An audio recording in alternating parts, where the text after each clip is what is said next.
Selamat malam para penonton, Bapak, Ibu, orang muda, serta anak-anak sekalian yang sedang menyaksikan siaran YouTube pada malam hari ini.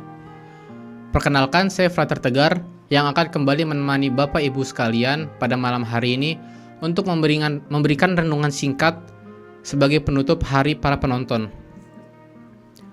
Setelah sebelumnya, kita sudah bertemu dengan Frater Ignas yang membicarakan mengenai ketakutan yang akan terjadi di masa depan.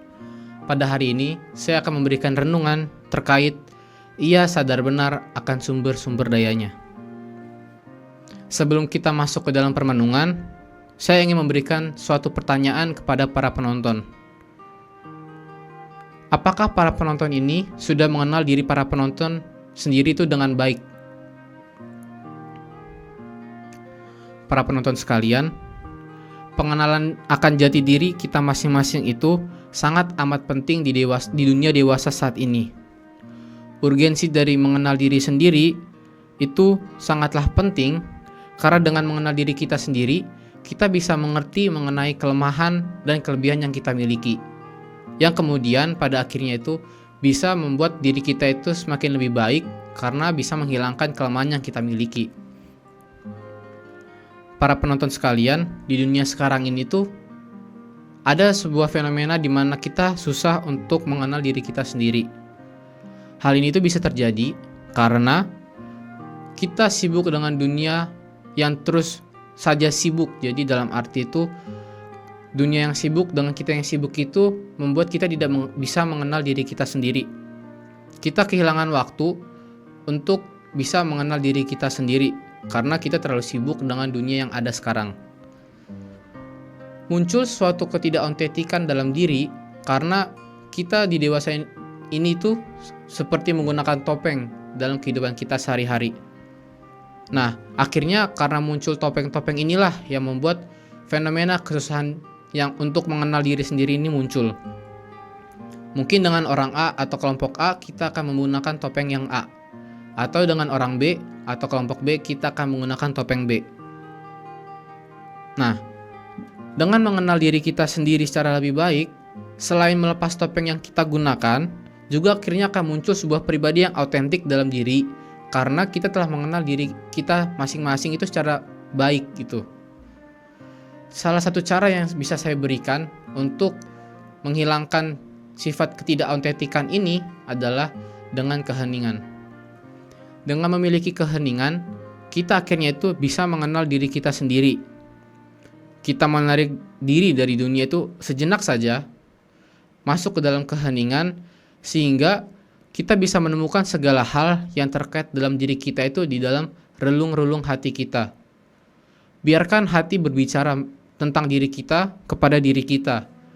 Mungkin dalam permenungan itu atau mungkin dalam keheningan itu akan muncul sebuah sifat yang belum kita pernah ketahui sebelumnya.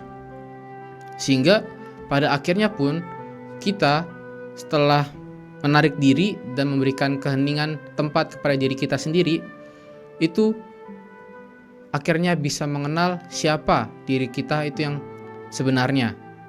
Dan apa aja sih yang terkait tentang diri saya yang belum pernah saya ketahui sebelumnya. Para penonton sekalian, kehidupan yang baik adalah sebuah kehidupan yang membuat kita terus bertumbuh menjadi pribadi yang lebih baik dari hari ke hari, dari waktu ke waktu. Dengan mengenal diri kita sendiri, kita mampu membuat diri kita itu menjadi lebih baik dari hari ke hari. Sehingga pada akhirnya kelemahan-kelemahan yang kita miliki sebelumnya itu bisa menghilang dan digantikan dengan sikap dan sifat yang lebih positif dalam diri. Sehingga pada akhirnya muncullah sebuah sifat diri yang autentik dalam diri kita sendiri. Kita menjadi semakin lebih baik dari hari ke hari dengan mengenal diri kita sendiri. Nah, para penonton sekalian, pertanyaan reflektif yang mungkin bisa kita renungkan sebagai penutup malam hari ini adalah, sejauh mana saya sudah mengenal diri saya secara lebih mendalam? Marilah kita tutup permenungan kita ini dengan berdoa. Dalam nama Bapa, dan Putra, dan Roh Kudus. Amin. Ya Allah, terima kasih atas berkat dan rahmat-Mu, sehingga kami dapat menyelesaikan hari ini dengan baik. Ya Tuhan, seringkali pada hari ini kami jatuh ke dalam distraksi-distraksi yang membuat kami tidak mengenal diri kami sendiri secara lebih mendalam. Semoga di esok hari Engkau memberikan rahmat yang berlimpah, sehingga distraksi-distraksi yang ada di sekeliling kami dapat Kau hilangkan, sehingga kami dapat mengenal diri kami masing-masing secara lebih baik dan lebih otentik. Ya Tuhan, sebentar lagi kami akan beristirahat. Semoga kami semua Kau berikan malam yang tenang, dijauhkan dari segala mara bahaya, diberikan berkat yang melimpah, sehingga pada esok hari kami dapat bangun dengan gembira hati untuk memuji dan memuliakan nama-Mu dalam segala hal yang kami lakukan pada esok hari. Semua ini kami mohon dengan pengantaran Kristus Tuhan kami. Amin. Santo Yohanes Paulus II, doakanlah kami. Amin. Dalam nama Bapa dan Putra dan Roh Kudus. Amin. Terima kasih dan selamat malam.